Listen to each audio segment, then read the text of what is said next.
これはねちょっと難しすぎるな軟鉄の解説はねちょっとわからない。うん、まず軟鉄の話ね。軟鉄はでもものすごくその包丁におけるというか刃物における立ち位置としてはすごく大事だよね。で何が大事かっていうとやっぱりその研ぎやすさであったりとかで、まあ、さらに深掘りすれば研ぎ始めようと思った時の泥の出方をやっぱりすごく早くしてくれる。まあ、本焼きに関して言うと研ぎ始めた瞬間からやっぱり泥が出るかっていうと滑る感じがあって、はい、ちょっとやっている間にようやく泥が出てくるっていう、はい、そういうまあタイムラグ的な部分があったりとか、まあ、するっていうのもあるし、あとはまあね、包丁に限らず刃物他のものでいうと軟鉄があることによって打撃を加えて曲げることがやりやすいとか、まあ、その修理性とか、まあ、そのメンテナンス性の高さのためにまあ軟鉄がついてるっていうのはものすごくその全部の、まあ、その包丁以外の刃物を考えるとすごい軟鉄っていうのは意味がある。ただこれ本当に難しいのが正直何の軟鉄使ってるのか分かんないんだよね。ああ、そうなんかいろいろ種類あるっていうのはそう硬めだったり柔らかめだったりみたいな。で鍛冶屋さんによっても軟鉄2種類使ってますってところもあって、でもそれ何で乾いてるのって聞くとなんかその時の納品の都合みたいな感じのところもあったりしてなんかちょっとそこら辺がねどれだけの種類が使われていてどうその使い分けてるのかっていうところの深掘りが本当にちょっと難しくてできないっていうのが正直なところかな。であとは大工道具とかになってくると今度和鉄とか、はい、そのいわゆる包丁でいうといわゆるまあ極軟鉄とかって言われるようなそういう工業的なものではなく、はいはい、昔のそのチェーンとかに使われてたそういう塊とかをカットして鍛造して地金に使えるように伸ばしたものを使ってるとか、はいはい、そうするとまあ一番似てるようなイメージで言うとダマスカス模様みたいなのがその地金の中にたくさん出てくる。ただまあそういったものって作る時とかに鍛造の仕方ちょっと間違えるとなんて言うんだろう剥がれたりとかなんかちょっと地金が傷んだりしてすごく作るのが実は難しかったりするんだよね。あ、そうなんですね。レールとかを切って作るのも同じような、まあそういうのに近いんだと思うんだけどね。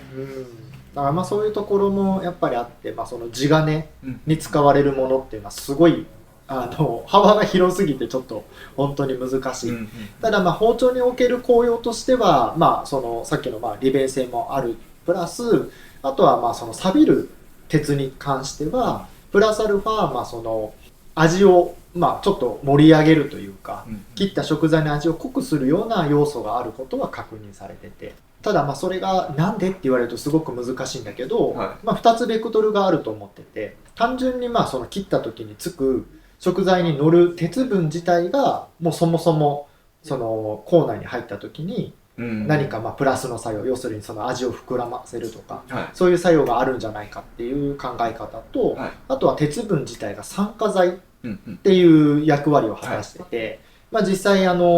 皆さんも鋼の包丁を使ってる方は分かると思うんだけども勝手に錆びるんだよね。でもそれって勝手に錆びるっていうのも見て錆びたって分かるから皆さん錆びたって思うんだけども、ミクロレベルで言うと実は常に錆び続けてるとも言えるんだよね。そう見えないレベルでずっと錆び続けてて、ただそれが肉眼で見て認識できるようになったから突然錆びたみたいに感じるんだけど、実は見えてないだけでずっと錆び続けてるっていう、そういう中で酸素をすごく吸着する能力があるらしくて、鉄分自体がですね。そうするとその食材に付着させて酸素を吸着すると食材を酸化させる、その酸化っていうと言葉が悪く聞こえるケースもあるんだけども、都合のいい言葉で言うと超短期熟成を促せるのかもしれない。そう長期になると酸化がまあ、ね、問題になるケースもあったり、熟成寿司って言われて、好意的に感じられる方々もたくさんいらっしゃったりはするんだけども、全部酸化のベクトルの中にあって、それが、切ってすぐ食べるよりも少しやっぱり時間が経った方が少し味が濃く感じるっていうのはやっぱり事実あったりするんだよね、食材によっては。でそういう中でその鉄分が付着すると酸素を急速に吸着することによってそれをかなり早く、前倒しにしてるんじゃないかっていうのも、仮説としては考えられるかな。そうただねこれ逆にすっごい難しいのが、ステンレスの地金になるはい、いわゆるステンレスだよね、はい、の部分っていうのが結構やっぱり癖が強い、はい、で具体的には何かっていうと、ビトリファイド製法にはものすごく不向き。最近ね地金を線で削るのよ、仕事で。あ、そうなんですか。でなんでそんなことしてるのっていうと、はい、平を綺麗に直すっていう時に線を使うとものすごくやっぱり出っ張ったところをピンポイントで削っていけるんだよね。そうするとやっぱり面が増えてどんどんその面が増えると削れにくくなっていく中で、やっぱりその出っ張ってるところとか必要に応じて若干その削って当たる面積を減らしてあげるとまた早く進むっていうので、平をその線で削っては